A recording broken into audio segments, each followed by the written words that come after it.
Hi hello नमस्कार, मी Suvarna home kitchen मध्ये परत एकदा तुमचं अगदी मनापासून स्वागत। मी आज तुम्हाला खूप छान अशी रेसिपी दाखवणार आहे। आज मी तुम्हाला दाखवणार आहे आलू पराठा। रोज रोज भाजी आणि पोळी खाऊन कंटाळा आलेला असतो, तर नक्कीच हा पदार्थ खूप छान लागतो आणि आपल्याला गृहिणींना करायचाही कंटाळा येतो, रोज रोज काय भाजी पोळी करायची। त्यामुळे मी आज तुम्हाला दाखवणार आहे खूप छान असा आलू पराठा। तर मी इथे हे आपलं रोजचं पोळीचं लागणारं गव्हाचंच पीठ घेतलेलं आहे। तुम्ही इथे मैदा आणि अर्धा मैदा आणि अर्ध गव्हाचं पीठही घेऊ शकतात, किंवा मग पूर्ण मैदा घेऊ शकतात, किंवा मग पूर्ण माझ्यासारखं असं आत्ता घेतलंय तसं गव्हाचं पीठही घेऊ शकतात। त्यात मी टाकतेय फक्त 1 ते सव्वा चमचा मीठ आणि 2 चमचे तेल। छान मिक्स करून घ्यायचंय हे।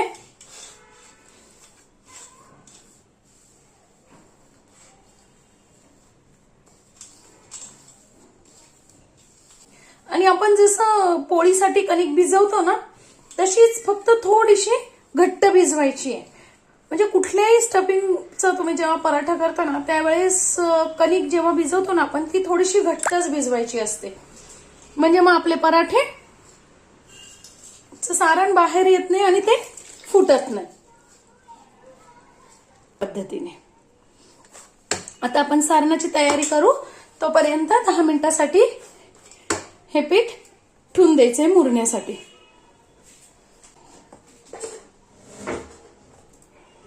आता मी इथे घेतले ते उकडून छान 10 ते 12 बटाटे। बटाटे खूप अगदी गाळही उकळायचे नाहीयेत आणि खूप कच्चे पण ठेवायचे नाहीयेत। छान उकडून घ्यायचे आणि पूर्ण गार होऊ द्यायचे। गार झाल्यानंतरच आपल्याला बटाटे असे छान बारीक किसणीने किसून घ्यायचे। बटाटे हाताने बारीक करायचे नाहीयेत, कारण हाताने जर बारीक केले तुम्ही तर त्याच्यात जाड गुठळ्या राहू शकतात आणि आपले पराठे फुटून जाऊ शकतात। आणि मी इथे घेतलेले आहेत कोथिंबीर, 10 ते 15 लसणाच्या पाकळ्या, 1 ते 1.5 इंच आलं, थोडासा पुदिना आणि 10-12 हिरव्या मिरच्या। हिरव्या मिरच्या तुम्ही तुमच्या चवीनुसार कमी अधिक करू शकतात। हे छान वाटण आपल्याला मिक्सर मध्ये बारीक करून घ्यायचंय, छान असे किसून घ्यायचे।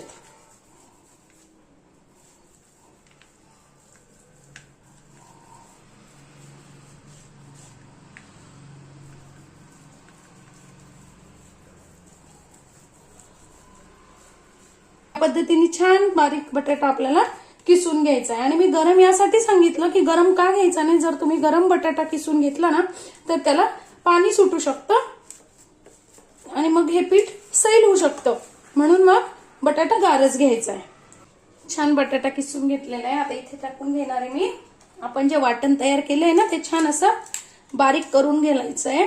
तुम्ही हे वाटण तुमच्या आवडीनुसार कमी अधिक करू शकता। मुलांसाठी करणार असेल तर तुम्ही थोडंसं लाल तिखट घातलं तरी काही हरकत नाही, पण जर आपल्याला मोठ्यांना खायचं असेल तर आपण जे वरतून पोळीचं जे कवच लावणार आहोत, कवर, त्यामुळे हे वाटण थोडंसं तिखटच करावं लागतं। थोडीशी घालणार इथे मी हळद, 2 चमचे धने जिरेची पूड,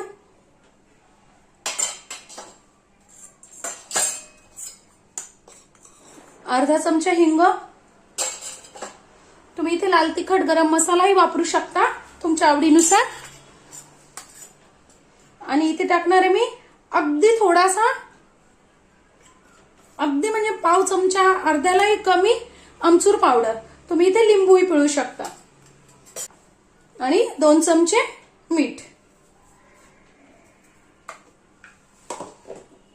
आणि सगळ्यात सिक्रेट इथे आपल्याला जे घालायचं आहे ती आहे ही, ज्याच्यामुळे आपले पराठे अजिबातही फुटणार नाही किंवा अजिबात बिघडणार नाही, पोळपाटाला चिटकणार नाही। अशी जी सिक्रेट टिप्स आहे ती म्हणजे पोह्यांची पावडर। आपण जे पोहे खाण्यासाठी नाश्त्यासाठी करतो तेच हे पोहे आहे, त्याची मी फक्त पावडर करून घेतलेली आहे। ते टाकायचे आपल्याला इथे। सुरुवातीला मी अगदी 3च चमचे टाकून घेणार आहे, आणि जर वाटलं असं की पातळ होतंय तरच मी अजून 1 चमचा घालून घेणार आहे।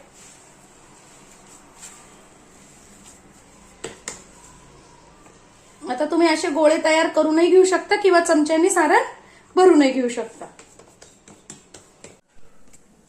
आता मी इथे पोळपाटाला थोडंसं तेलाचा हात लावून छान आपण जो कणकीचा गोळा केलेला आहे तो छान परत एकदा मळून घ्यायचा आहे.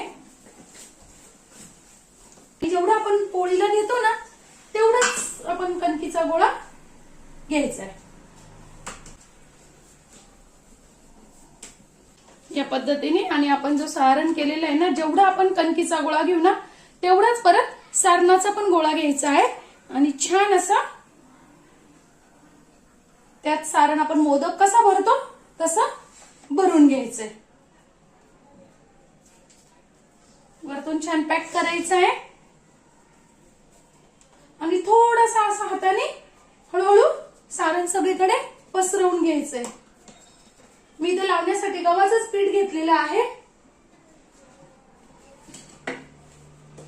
असं छान हाताने सगळीकडे ते सारण पसरून घ्यायचंय आणि हलक्या हाताने छान लाटायचे. तव्याला थोडंसं तूप लावून घेतलंय मी. तुम्ही इथं तेल, तूप, बटर काही पण लावू शकता. बघा आपल्या पोळपाटालाही अजिबात सारण चिटकलेलं नाही आणि पराठाही फुटलेला नाही. अशी छान आपले पराठे तयार होतात.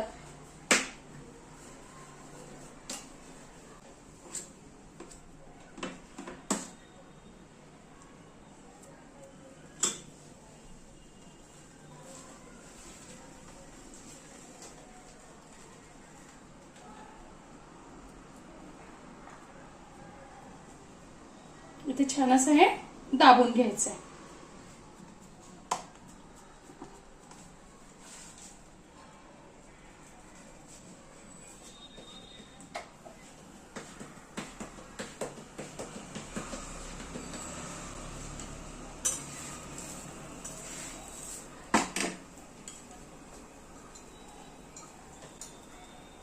मी इथे तूप टाकतेय, तुम्ही तेल, बटर काही पण वापरू शकता.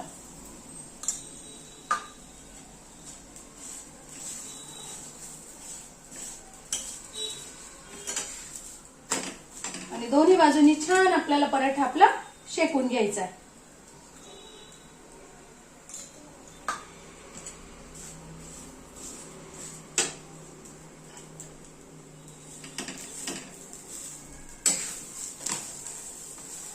बघा आपला पराठा किती छान तयार झालेला आहे.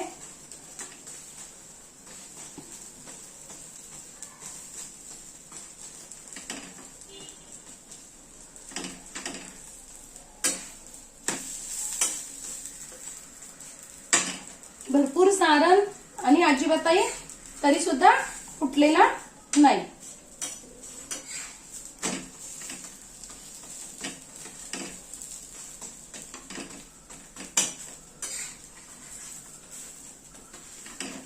बघा मैत्रिणींनो आपले पराठे किती छान तयार झालेले आहे. मी त्यासोबत खाण्यासाठी केली हिरवी चटणी. तुम्ही इथे टोमॅटोचं सॉस, दही किंवा मग लोणचंही त्याबरोबर खाऊ शकता. तुम्ही नक्की करून बघा. असे पराठे, भाजी पोळी खायचा कंटाळा आलेला असेल तेव्हा. माझी आजची व्हिडिओ कशी वाटली कमेंट्समध्ये नक्की सांगा. व्हिडिओला लाईक, शेअर आणि सबस्क्राईब करा. धन्यवाद.